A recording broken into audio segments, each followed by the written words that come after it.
Bismillahirrahmanirrahim. Assalamualaikum warahmatullahi wabarakatuh. Alhamdulillahirabbil alamin, wassalatu wassalamu ala asrofil anbiya'i wal mursalin wa ala alihi wasubbihi rasulillahi ajmain. Amma ba'd. Yang terhormat Bapak dosen pengampu mata kuliah Bahasa Indonesia dan teman-teman seperjuangan yang berbahagia. Pada hari ini kami dari kelompok 4 ingin mempresentasikan makalah kami yang berjudul Fungsi Bahasa Indonesia Sebelum Kemerdekaan dan Sesudah Kemerdekaan.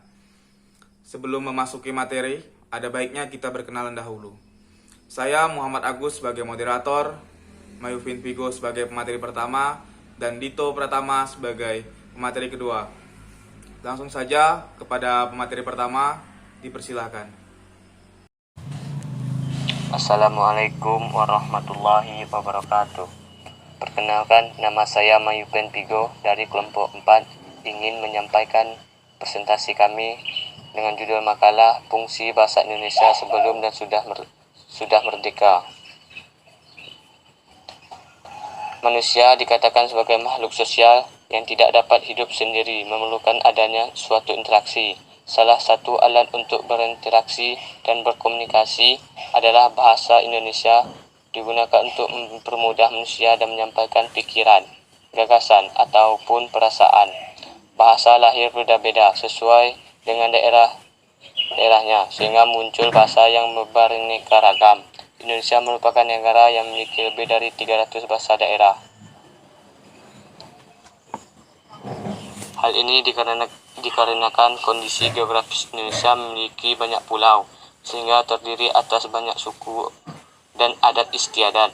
Walaupun memiliki banyak bahasa daerah, Indonesia memiliki bahasa persatuan, yakni bahasa Indonesia. Bahasa Indonesia lahir sebagai identitas bangsa Indonesia.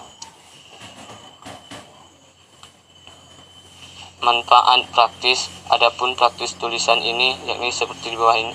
Seperti 1. Menambah wawasan akan sejarah bahasa Indonesia. 2. Dapat mengetahui fungsi bahasa Indonesia sebelum dan sesudah merdeka. Manfaat teoritis. Secara teoritis, tulisan ini bermanfaat sebagai 1. Dapat memprediksi perkembangan bahasa Indonesia di masa depan. Dapat mengetahui fungsi bahasa Indonesia sebelum dan sesudah merdeka. Asal mula bahasa Indonesia adalah bahasa resmi Negara Kesatuan Republik Indonesia dan bahasa Persatuan Bangsa Indonesia. Dari sudut pandang linguistik, bahasa Indonesia adalah satu variasi dari bahasa Melayu. Dalam hal ini, yang dipakai adalah bahasa Melayu Riau, tetapi telah lahir mengalami perkembangan akibat penggunanya sebagai bahasa kerja dan proses pembakuan pada abad ke-20.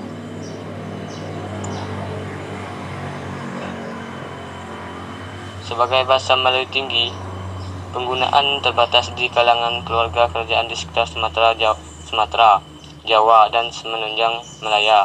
Kemudian, Malaka merupakan tempat pertemuan para nelayan dari berbagai negara dan mereka membuat sebuah kota serta mengembangkan bahasa mereka sendiri dengan mengambil kata-kata yang terbaik dari bahasa sekitar daerah tersebut.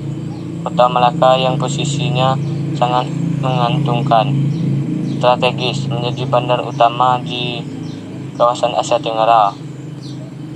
Bahasa Melayu menjadi bahasa yang paling sopan dan paling tepat di kawasan Timur Jauh. Ajaran resmi bahasa Melayu pertama kali disusun oleh Syekh Van of Fujisen yang dibantu oleh Muhammad Taib Sultan Ibrahim dan Nawawi Sultan Emawar yang membuat dalam kitab logat Melayu pada tahun 1801. Baiklah, saya Dito pertama, saya akan melanjutkan materi yang telah disampaikan oleh Vigo. Fungsi bahasa Indonesia sebelum merdeka.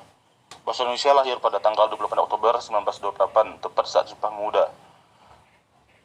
Hasil dari Sumpah Pemuda tersebut yaitu bertumpah darah yang satu, tanah Indonesia, berbangsa yang satu, bangsa Indonesia, menjunjung tinggi bahasa persatuan bahasa Indonesia.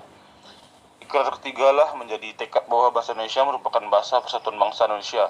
Pada waktu itulah bahasa Indonesia dikukuhkan sebagai bahasa nasional. Bahasa Indonesia berasal dari bahasa Melayu. Sudah sejak dulu bahasa Indonesia atau bahasa Melayu dikenal oleh penduduk daerah yang bahasa sehari-harinya bukan bahasa Indonesia atau bahasa Melayu. Jadi bukan hal asing lagi bagi penduduk kita pada waktu itu. Fungsi bahasa Indonesia setelah merdeka.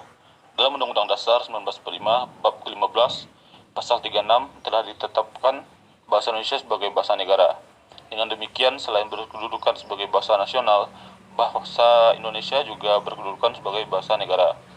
Pada tanggal 25 sampai 28 Februari 1975, hasil perumusan seminar politik bahasa nasional yang diselenggarakan di Jakarta berikut fungsi dan kedudukan bahasa Indonesia sebagai bahasa nasional.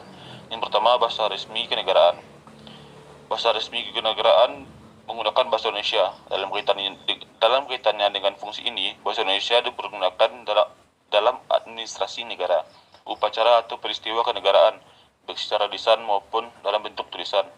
Komunikasi timbal balik antara pemerintah dengan masyarakat, dokumen-dokumen dan keputusan-keputusan, serta surat menyurat dikeluarkan oleh pemerintah dan badan-badan kenegaraan seperti DPR dan MPR ditulis dalam bahasa Indonesia, serta pidato-pidato, terutama pidato kenegaraan yang ditulis atau diucapkan menggunakan bahasa Indonesia.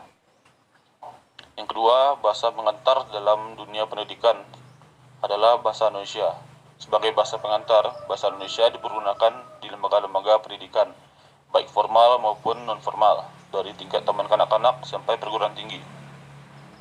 Ketiga, bahasa Indonesia adalah bahasa resmi untuk kepentingan perencanaan dan pelaksanaan pembangunan nasional, serta kepentingan pemerintah dalam hubungannya dengan fungsi ini.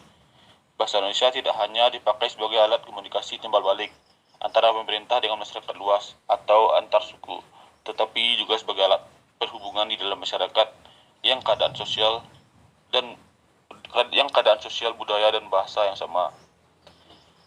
Yang keempat, bahasa Indonesia sebagai alat pengembangan kebudayaan, ilmu pengetahuan, dan teknologi. Dalam kaitan ini, bahasa Indonesia adalah satu-satunya alat yang memungkinkan kita membina serta mengembangkan kebudayaan nasional sedemikian rupa sehingga yang memiliki identitasnya sendiri, yang membedakannya dengan bahasa daerah masing-masing. Baiklah, itulah materi yang saya sampaikan. Saya kembalikan lagi kepada moderator. Terima kasih. Terima kasih kepada para pemateri, Maiven Pigo dan Dito Pratama. Jadi kesimpulannya, bahasa Indonesia adalah bahasa resmi Negara Kesatuan Republik Indonesia dan bahasa Persatuan Bangsa Indonesia.